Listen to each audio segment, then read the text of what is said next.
Hi guys, നോമ്പർ നിട്ടൊന്ന് ദമ്മടിച്ചിട്ട് വൈബാക്കാൻ വേണ്ടിട്ട് കൽപ്പറ്റ പോകും. അങ്ങനെ വണ്ടി എടുത്താണ്ട് സ്റ്റെപ്പ് ഇട്ടാണ്ട് നമ്മളങ്ങോട്ട് ഇറങ്ങി. അങ്ങനെ നമ്മൾ സ്പോട്ട് എത്തി. ഇവിടുത്തെ മെയിൻ ഐറ്റം വരുന്നത് ദശമൂലമായിട്ട് ഗർഭം കലക്കി.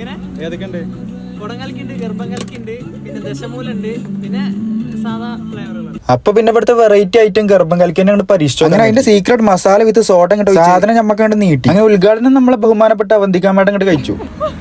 എല്ലാരും കണ്ണുമോറും കണ്ടാണ്ട് ഇതൊക്കെ എന്തെന്നും പറഞ്ഞാൽ നമ്മളൊന്ന് കുടിച്ചു നോക്കി. പറഞ്ഞ പോലെ തന്നെ ഇഞ്ച ഗർഭം എന്തായാലും കലങ്ങിക്കണു. പേരിന്റെ മരുന്ന് നല്ല പവർ സാധനം. ഒരാൾ ഇവിടെ ഫുള്ള് കുടിച്ചാണ്ട് കിളി പാറിയാണ്ട് എന്തൊക്കെയാ പറയുന്നുണ്ട്. പിന്നുള്ളത് ദശമൂലാണ്. ഗർഭം കലക്കി നമുക്ക് ഇത് ദശമൂലം എന്നാ കേട്ടോളി. അതൊരു മസ്റ്റ് ട്രൈ ആണ് മോനെ. എന്തായാലും ചുണ്ടും ചുരക്കാണ് പോയി റാഹത്തായിക്കണു. ബൂസ്റ്റ് നാക്കി തിന്ന് സമാധാനം നേടാണ് പെട്ട ഒരാൾ. അങ്ങനെ പോയ കിളി തിരിച്ചു വരാൻ വേണ്ടിയാണ്ട് എല്ലാവരും ഒരു ബൂസ്റ്റ് കുലിക്കണ പറഞ്ഞു. പിന്നെ ഒരു പച്ചമാങ്ങന്റെ ഒരു ഐറ്റം ഉണ്ട്. വന്നാൽ കുടിച്ചാതെ അങ്ങോട്ട് പോണ്ട. കിഡിലെ ഐറ്റം. ഇവിടെ ഒരാൾ തിന്ന് ലെവലില്ലാതെ നാരങ്ങൊക്കെ എടുത്ത് തിന്നൽ തുടങ്ങി. അതൊരു എക്സ്പ്രഷൻ ഇല്ലാതെ. ഇത് എന്തിന്റെ കുട്ടിയാണാവോ?